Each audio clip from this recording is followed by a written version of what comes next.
Gente, tudo bem? Hoje eu tô aqui com uma convidada super especial, Lígia. Seja muito bem-vinda. Muito obrigada. Bem-vinda ao nosso canal para a gente falar nesse mês de novembro, como a gente está trabalhando as questões de morte, luto, processo de morrer.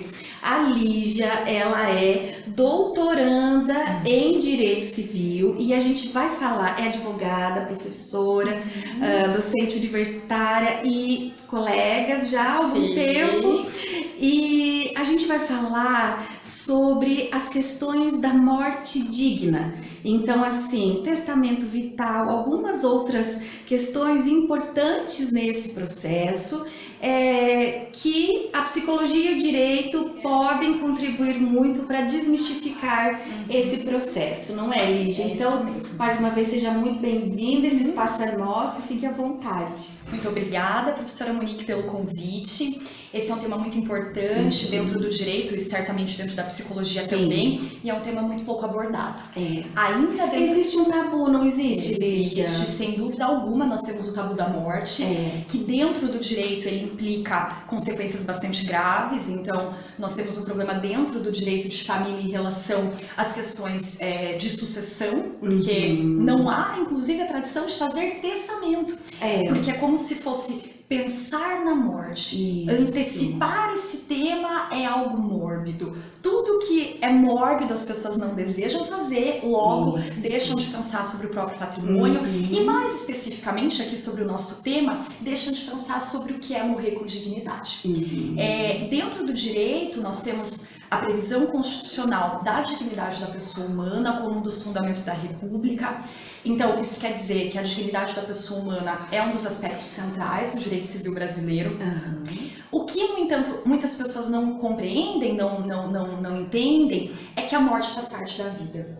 Se o direito, ele fala de um direito à vida digna, isso quer dizer que a morte também tem que ser digna. Exatamente. Porque a morte faz parte da vida. Ela é o ponto final do texto. É uma condição do ser humano. Claro. Então, se a vida tem que ser digna, a morte também tem que ser. A ideia de morte digna é uma ideia plural. É diferente para mim, é diferente para você e é diferente para cada uma das pessoas. Cada pessoa tem a sua versão do que é morrer com dignidade. No entanto, o direito tem uma certa dificuldade com essa pluralidade das versões de morte digna. Por que tem dificuldade? Porque, em virtude do nosso histórico, cultural, religioso, há uma ideia de que a vida não pode ser relativizada em nenhuma hipótese. Mesmo quando é um interesse do próprio sujeito, mesmo quando isso decorre da sua visão do que é morrer bem. Então nós temos, e agora falando sobre o Brasil, não falando sobre o mundo, nós temos no nosso direito a impossibilidade da eutanásia. O que é eutanásia?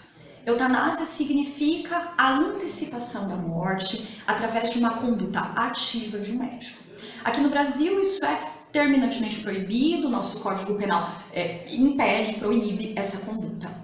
Alguns países na Europa têm essa previsão da eutanásia como uma possibilidade, mas ainda são poucos os países. Por outro lado, um outro instituto que tem importância nessa temática é o do suicídio assistido. O suicídio assistido também é proibido no Brasil. O que é o suicídio assistido? Suicídio assistido é quando o médico dá um instrumento para que o próprio paciente encerre a sua vida no momento que o paciente desejar. O suicídio assistido já é um pouco mais popular em alguns outros países. Então, alguns estados dentro dos Estados Unidos têm a previsão do suicídio assistido, alguns países dentro da Europa também. Aqui no Brasil, como eu havia dito, proibido também. Ok, em relação à ortotanásia, agora nós já entramos em um outro instituto que infelizmente é muito confundido com a eutanásia. A ortotanásia, diferentemente da eutanásia, não envolve a interrupção da vida. A ortotanásia significa o não prolongamento da vida. Isso quer dizer, quando nós estamos em uma situação de terminalidade, quando estamos diante de um paciente terminal que não tem condições de cura, é possível que o médico, ele, juntamente com o paciente e com a família, decida por não prolongar os tratamentos médicos naquele caso, como uma forma de não prolongar um sofrimento que não vai reverter em proveito para a própria existência. A gente até poderia dizer que isso é muito próximo dos cuidados paliativos. Sem dúvida, são dois institutos, são coisas que se aproximam certamente, né? A ortotanásia não é vedada no ordenamento jurídico brasileiro. Aliás, nós temos resolução do Conselho Federal de Medicina do ano de 2006 que permite ao médico não prolongar tratamento em situações como essa. Ocorre que o Conselho Federal de Medicina, ele não cria leis. O Conselho Federal de Medicina é um órgão que regulamenta a carreira médica. Isso. Logo, nós não estamos falando aqui, não estou afirmando que a ortotanásia seja legalizada. O que eu estou querendo dizer é que os médicos não são punidos, né, pelo conselho por realizarem essa suspensão do tratamento. Ótimo. E a distanásia? Distanásia, nós estaremos falando do extremo oposto, né? A distanásia é a conduta dos profissionais da saúde de prolongar a vida ao máximo, através de tratamentos extraordinários, tratamentos que levam ao sofrimento físico e psíquico a esse paciente. E o que a gente vê, infelizmente, né, na nossa cultura, justamente por não ter essa preparação para a morte, onde nós ficamos num processo de negação muito grande que acaba não trazendo uma morte digna para o nosso ente querido. Sem dúvida. Me parece que é uma perspectiva ainda dentro da medicina, enfim, das demais áreas da saúde, até você poderia até, enfim, trazer essa perspectiva de que o paciente ele tem que ser salvo a qualquer custo. Que a vitória médica, a vitória dos profissionais da saúde é quando a pessoa não morre. Logo, a morte se torna a inimiga. Exatamente. Quando a morte ela é entendida dessa forma, prolongar a vida é a conduta padrão dentro das áreas da saúde. E esse é um problema, é isso que nós, infelizmente é um padrão.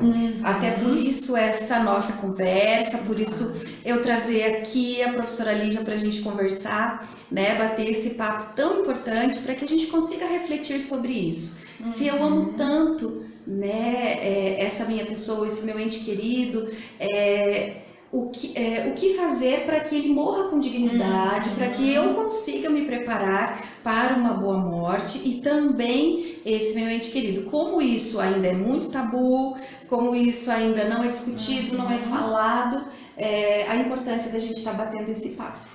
Ai, tempinho ainda para mais um comentário. Claro. Nós temos também no Brasil hoje, como um instituto possível, o testamento vital. Isso. Esse é um nome, na verdade, não é um nome bom, porque faz confundir com o testamento patrimonial, mas é o termo como se popularizou, nós estaremos falando das diretivas antecipadas de vontade. Também é um instrumento previsto pelo Conselho Federal de Medicina, através da resolução 1995 de 2012, então algo relativamente novo, através do testamento vital.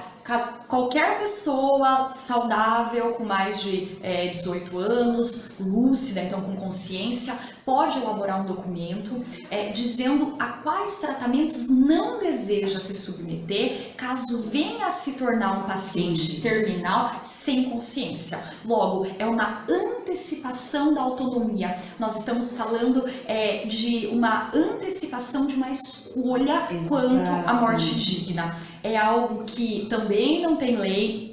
Em diversos países existem leis sobre isso, a exemplo dos Estados Unidos, da Itália, da Espanha. Aqui no Brasil não temos legislação sobre esse tema, mas é possível dizer que o direito brasileiro dá suporte ao testamento vital, é um instrumento válido, tendo em vista a previsão do direito à dignidade, tendo em vista a previsão da autonomia privada, da autodeterminação. Esses fundamentos sustentam a validade do testamento vital. Ainda muito pouco utilizado, mas convido todos a conhecer esse instrumento para que também possam protagonizar, né, protagonizar a sua vida e sua morte. Exatamente.